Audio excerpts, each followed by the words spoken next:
Hello and welcome to Season 2 of Teacher Talk, the podcast for teachers who are lifers but still want to have a life. I'm Jared, and as always, I'm joined by my partner, Johanna. Hey, Johanna. Hi, Jared. What are we going to talk about today? Reinventing incentives. Reinventing incentives? Yes. Did we invent incentives? We didn't, but they have a bad rap and they're not being used correctly. And so we're gonna chalk through what I have found is important, and then also some different ideas for incentives. Bad rap sounds like controversy. That's controversy sells podcasts. Really? Yeah. Oh, there's controversy then. So we're gonna sell so many podcasts. What's the controversy? Why do incentives have a bad? Like incentives are great, right? No, not from no. All right. So what do you mean by incentives?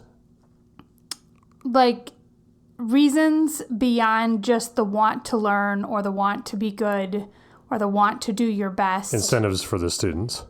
Yes. And so... Which, by the way, everything I just said, the teacher heard work for the teacher, cost for the teacher, more work for the teacher, and then potentially just like logistical annoyance for the teacher. That's what a teacher heard when I said incentives. Oh, so it's like why aren't you giving the students incentives, right? No, they understand that, like, at least the first time they work great. They're a lot of work for what you get out of it. And so, because things... Well, give me a typical lot of work incentive.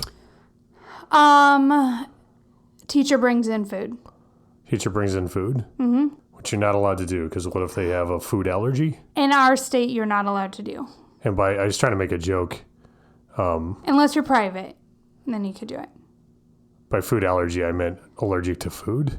That is something that is more unique to our experience. Like, no one is allowed to bring in any food at all. That's not typical yet? I think it's state to state and district to district. Just depends. I mean, people can bring in their cold lunches, but, like, you gotta separate the tables. Oh, yeah, it's not the worst idea in the world, I guess, but... Yeah. Allergies are a thing. Many of them are, yeah.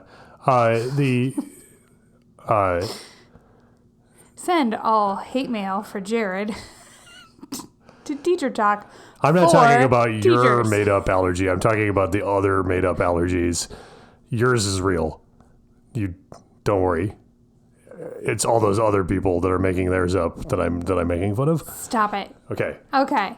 Incentives. Yeah. So like bringing in treats. Yeah, that is not a lot of bang for your buck. No. So why not just give up on incentives entirely and say, well, you're here to learn and you do or you don't? Okay, so I don't happen to use incentives in my classroom because my current curriculum is incentive enough. But like when I was head coach for debate and I had all these ninth graders who are having to write these really complex, long cases, and they're having to do intense learning. They needed a lot of incentives to make it fun. That's the thing. Incentives are about bringing back the fun. Oh, I think I see where this is going. So you do. Where do you think it's going? Well, I saw a thing on Reddit the other day. You did? And get motivated. Oh, okay. Okay. I don't know Reddit, so keep going. Get motivated is just, it's a very wholesome part of the internet. Possibly the most wholesome part of the internet. Because it's just like motivational posters. Okay. Basically. And so it said a dream written down is a goal. And a goal with steps is a plan. Okay.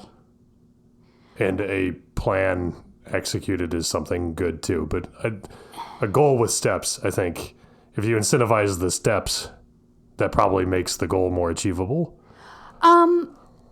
Maybe, but I actually don't think that's the way you should use incentives either. Oh, no. Yeah. All right. So then what do you... What do you do? Yeah. Okay, so we're going to have a whole separate podcast on this component because it's a little bit more tricky than the simple explanation I'm about to give. So we'll have to do that for the next episode. Well, this is the theory. But this is the basic. We'll do the practice later. This is the basic theory, is that when things are fun and feel like a game, we don't notice how much work we're doing. And so incentives are how I teach kids to have grit. And then I can slowly remove or change the incentive because doing the work and working hard is what starts to feel good, right? So when the kid is first going through this debate process, you got to have a lot of incentive in there to keep them going because it's a lot of hard work and they don't know why they have to do it. But after they've had a good season, then the reward they start to notice the small nuances, and so they don't need it as much. It's kind of like reading. Reading at the very beginning when a kid is learning is super, super challenging, and they're not reading something that's complicated enough that it makes it a joy to read. Success is its own reward, but at the beginning, there's no success. Right. So you're giving temporary substitute success in the form of incentives. But not under pressure, under fun. So that, I would say, is the one mistake, is that it becomes pressure on the teacher. It becomes pressure on the student. Like, oh, we better reach this target. Your class is counting on you so that we can earn blah, blah, blah, blah, blah. The point is to make it fun. You got to use these ideas to create a sense of fun. I mean, like, negative incentives exist, right? Yeah, but I haven't found those to be... Like, buy this magazine or we'll kill this puppy. Yeah. That's a joke, but... Yeah. Okay, so let's jump into the incentives. Well, let's save the how do you make this all a game later, because you got to know what you're using first, and then it will make more sense. Okay. I have this figured out. Trust me. You ready to go down the journey? Okay. Okay. So some incentive ideas that are good for the teacher, easy to do, cheap, and aren't work. Here we go. You ready? This sounds like more like practice than theory, but go ahead. Okay. 1, kids will do a lot for puzzle day. Puzzle day. Puzzle day. They love a puzzle day. Also, if you have a class where they're fighting and bickering with each other, puzzles are magical at getting like 4 kids to work together as a team. Puzzles. Okay. Okay. You can even... Like jigsaw puzzles? Yeah, you can even start a puzzle like somewhere in your room and then have that be an incentive to earn puzzle time. Okay. Yeah, puzzles. Okay. Next thing. Euchre tournaments. Okay.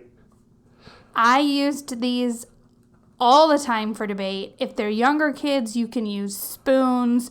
Basically, any sort of simple card game that isn't very hard to learn if you don't know it. Has a little bit of strategy so kids feel like they have control, but on the other hand has a little bit of luck so you don't have the same kids always winning. But euchre tournaments where you play one round and then maybe you might go another couple of weeks and you play another round of the tournament, so you like keep it going. So for the 90% of the audience that isn't from the upper Midwest. Oh, is this not a game other people know? Euchre's like a Minnesota, Michigan, Wisconsin. I will say I teach it to all of my kids, and the benefit is they all don't know it at the beginning, so that is true. But it's a simple... If you want to look it up, it's a great little game. 10 and above, I would say. EUCHRE. EUCHRE. You can Google that. It's like baby bridge. Yeah. It's like a really simplified version of bridge that makes it way more fun than bridge. Yeah, but one round takes like, I don't know. Hearts is probably another good game. 7. Oh, that's next on our list. Okay. Yep, Hearts is another one. Downfall of Hearts is it takes longer than euchre, and it's harder if you have little kids because it's a lot of cards to hold in their hands. Sure. Euchre's a little bit better because there's less kids or less cards, but the rules are more complicated, so there's that. The next one, human foosball. Okay, that sounds dangerous. Nope. Basically, you do have to have access to outside or the gym, but you take rope or string or jump ropes tied together, and you put the kids in order of where a foosball would go. So you have like, I don't know what the order is, but it's like 5 against 5, and they hold on to the string or the yarn or the jump rope, and then they can't let go. So you're only allowed to move around so much. Of that. Yes. So it puts all the kids more on an equal playing field because you're kind of trapped in your little space. Trap the kids. Yes, got it. But yeah, it even playing field is a little bit important for incentives. Like, no one wants an incentive where it's like, well, obviously this kid is going to be the star. Sure. Okay, next one is sidewalk chalk. Yeah, that's expensive though. It's not. Oh, so expensive. I will say I do buy it up at the end of summer. They'll have it like huge amounts of it for like $1. They always have huge amounts of it for like $1. Oh, really? Sidewalk chalk's like free. Okay, well, the outlines of the human bodies can be a lot of fun, but you have to help the kids understand, like, make it a thing. So, for example, you can have one do an outline that's the Y, and then the M, and then the C, and then the A. Or you can have them, like, create different skits where they outline the body, and then as you look at the bodies, it, like I go from sitting to standing. Why are you looking at me like this? I'm just listening. Okay. Anyway, little kids will go nuts if you just give them sidewalk chalk, but Sure. Older kids have to have a little bit more of a Idea what to do with it. direction. Yes. Yeah. Okay. Next one is just taking the class outside. Go outside. Go outside. Got it. That's it? Simple enough. Yeah. They'll just be happy to get out Even of if the room. you just take them on a walk, like, it's nice, yeah, to go outside. Or actually have class outside. Like, it's just brings a little bit of humanity back into you, I think. I don't know why you need to because of all the plants in your room. I do have my plants in my room. Okay. Who needs the outside when there's a plant? The next one. Or when all our containers are made of wood and stuff. It's like I didn't switch out my containers, but I do have the plants. It's gotta be made of They're doing very natural well. stuff. And you know what's funny is the kids have already started like paying attention to like new leaves and stuff. I didn't even point them out. we did it. We did it. I have the plants. I can't wait until they have like these little drop down pieces. Anyway, back to it. Arts and crafts. Arts and crafts. Yep. Okay. Now, if you listen to the previous episode, you already have some supplies in your room. Yep. The older kids, the fun thing to do is basically Pinterest fails. So you find something or you task the kids with finding them, and then you have the kids vote on which they want to do. I recommend how-to videos because it's just fun and funny to like epically fail with like the other person like magically makes this thing in front of you and then yours does not look like that. And so you can even turn it into a little game of like... Oh, it's like nailed it. Yes, it's arts like and crafts. nailed it. Only the arts and crafts version. That's fun.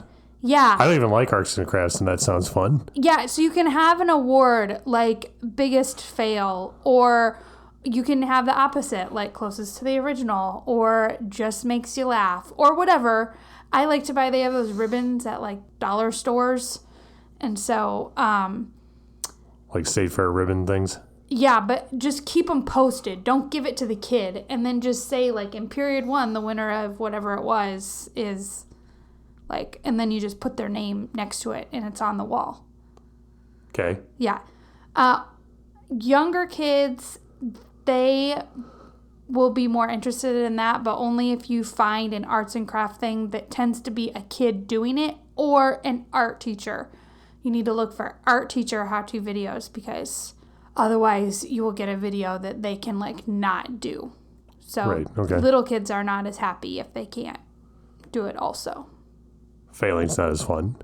Failing's not as fun.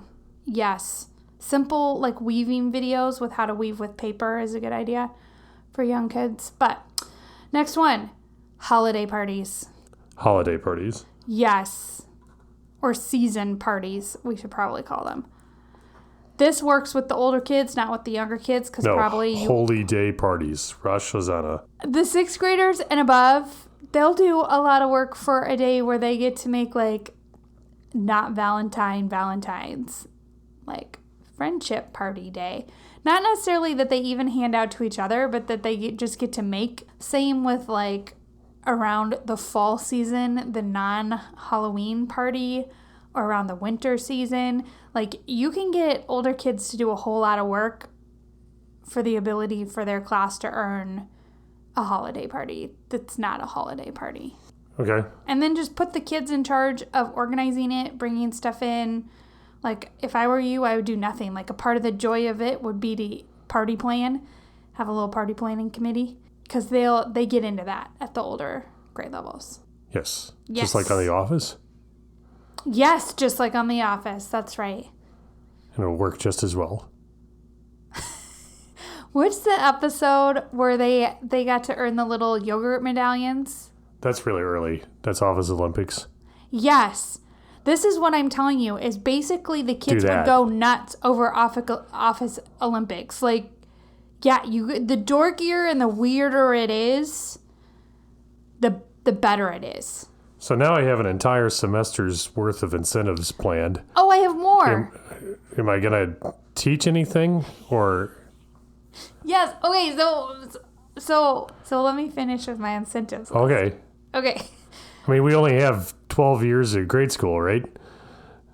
Yes, I know, but see, the trick is the kids like to pick. Oh, okay. So this is like a menu. This is like a menu. Got it. Because some teachers are listening to some of this stuff and they're like, no, and then they'll be like, ooh, that's a good idea. I got it. So I do it more like a prefix. Okay. Next one, bonus content teacher time. I hate the term specials. I think it's the worst term in the world. One, I think it's very confusing with like special education, and two, it makes it sound like an extra or a bonus, which it is not. They are content teachers. So whether that be extra art time, music time, PE time, media time, foreign language time, whatever content your students at the elementary level get to go do, whether it be every other day or once a week or whatever it is, kids love that stuff. And so even though you are like hashtag not an art teacher or hashtag not a PE teacher, like you can ask those teachers if they have any lessons or ideas or things that the kids could do that you could do with the students. And I guarantee you they have some ideas. Or the PE teacher can tell you games the kids already know. And so that is a great little incentive. Got it. Okay. Next one, science. That's already a thing. Yes. Science experiments for the win. Science is a weird word. It's a weird word? Yeah. Why? Because it's I before E except after C, but it's actually still I before E anyway. Okay. Prefix is a weird term too. But like, because you don't say the X in the first word, but you do say the X in the second word. Messes me up. It's hard taking notes sometimes. I'm sorry. Keep going. It's not that important. but Tell me about science. Simple things like baking soda and vinegar. Yeah. Like they'll love it. It takes like 5 minutes to do, and they will remember it and think it's the greatest thing ever. You could even try sodium bicarbonate and acetic acid. Yeah, but then they gotta, I suppose, acetic acid, where could they get that easily? Just the same thing. Vinegar. Stop it. So, anyway, keep going. Okay. I'm really contributing You this should week. know. What's another really simple experiment that teachers could do with their classes that's like super cheap? There's you can put iodine into a solution of Where do you get salt iodine? water, all over the place. Really? I want to be able to go to my big box store Yeah, they and have spend iodine. Okay. What aisle? It's probably in the pharmacy stuff. Okay, so iodine and the pharmacy Iodine area. and salt water or something. There's a really simple solution that you put iodine in, and then all of a sudden you stir it, and then boom, it turns blue. It's just pretty neat. Okay. That's a good one. You set steel wool on fire. That one's always fun. How do you set steel wool on fire? You just do it. And or you can put a 9-volt battery up to the steel wool, and the current through the steel wool will be enough to set it on fire. I'm not sure we should do that in a regular classroom that's not a science classroom. You already said go outside, so it'll be fine. I am not advocating that experiment, but I will be saying that I know I have steel wool and I have a 9-volt battery. So, yeah. What if the kids set fire to something after you taught them how to do that? Well, I mean, what if they used their knowledge to overthrow the government? Sure. And set up a despotism? Should we even have schools? Okay. So, back to the thing. Engineering challenges. Like Balsa Wood Bridge type yeah, stuff? but not that. The easy one is like just pasta and marshmallows or whatever you can find. You can do simple paper and then so much tape. Because kids can fold paper into all sorts of stuff. Do a paper airplane contest. You can do a paper airplane contest. That was on The Office also. Oh, you could watch The Office and then find additional contests. You can build... Yeah, it's a great show for ideas of not towers. doing actual work and then doing fun stuff instead, which is apparently what we're doing this week. That's what we're talking about this week. There's a whole separate episode I want to have on a bridge building incentive system that I actually experienced as a student and is the best incentive system I've ever seen. Okay. But that's coming in a couple episodes. And then color mixing. Color mixing? Yeah. You can't go wrong with having kids take water droplet things and just experiment with adding food coloring to different amounts of water or colored water to different amounts of things. It's crazy how much they enjoy mixing color. Or if you happen to have access to paint. Color mixing. Okay. And you can make contests out of it. So like, if you have, I'm making a little pipette sign. So you can go to your like, doctor's office and ask and see if they have any pipettes. Otherwise, we've bought pipettes online. You can get like, as long as you're willing to get 1,000 of them, it's very cheap. Yeah. So what I have kids do is I call it color wars. So they get five pipettes worth, and they have like blue, yellow, and red, right? So they get 5 pipettes worth into a container and they make a new color. And then the other team's job is they have so much time to attempt to duplicate that color to make the exact same thing.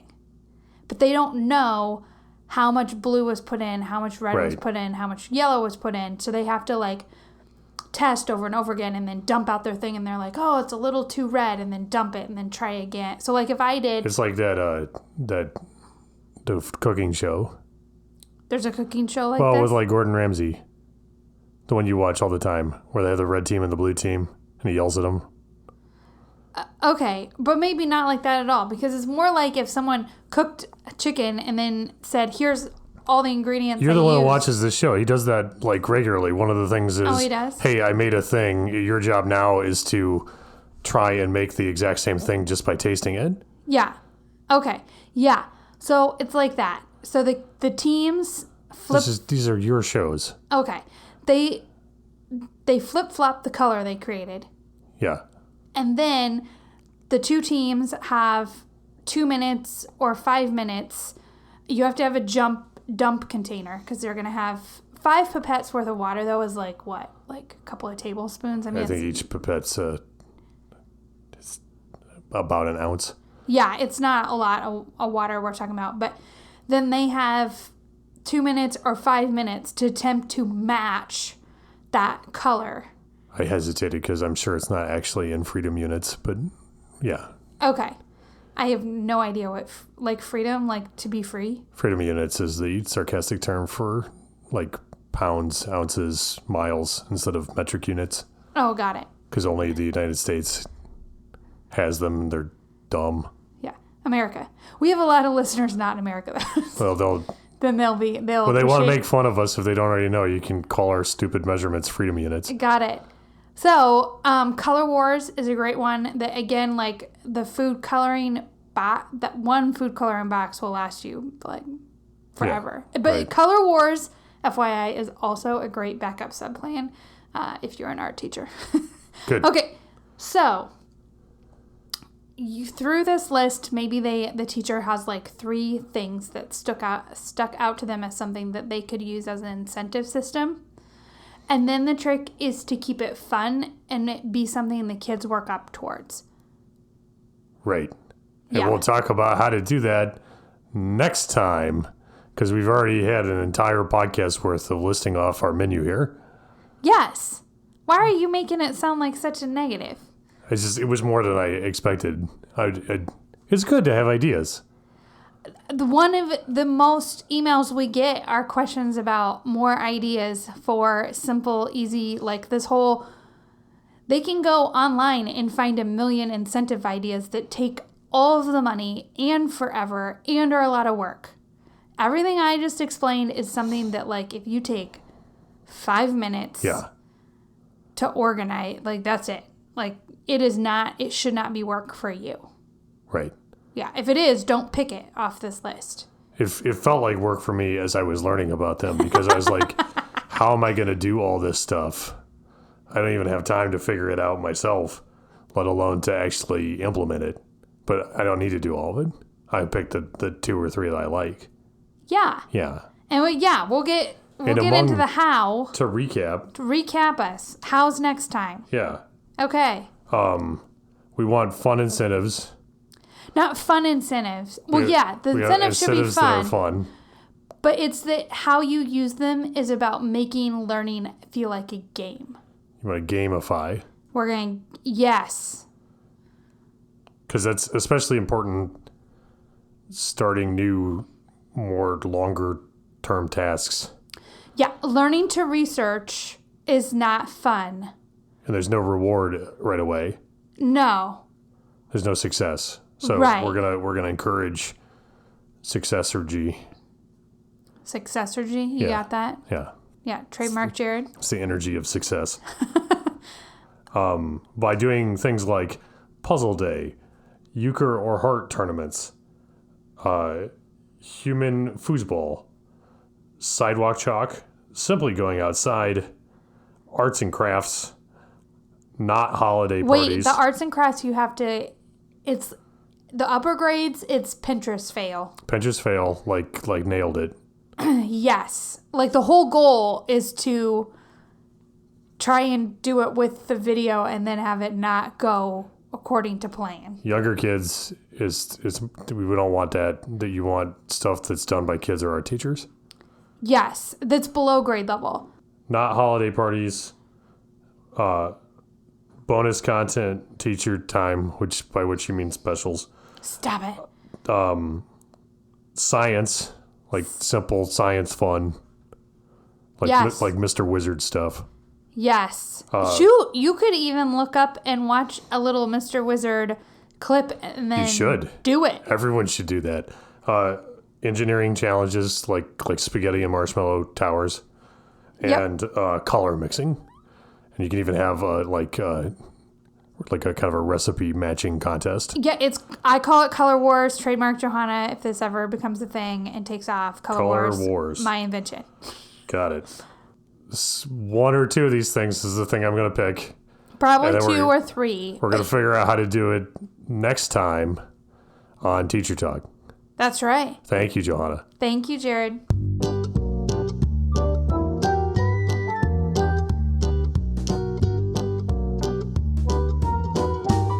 Johanna, do you get questions from listeners ever? Yes, we do. How do those listeners send you questions? They send us an email. Where does that email go? teachertalk4teachers@gmail.com. But wait, what kind of 4? How do I do 4? All of the 4s. They can do a number 4. They can write the word FOR, or they can do FOUR, even though that one doesn't quite make sense. Well, perfect. teachertalk4teachers@gmail.com. Yes. Thank you, Johanna. Thank you, Jared.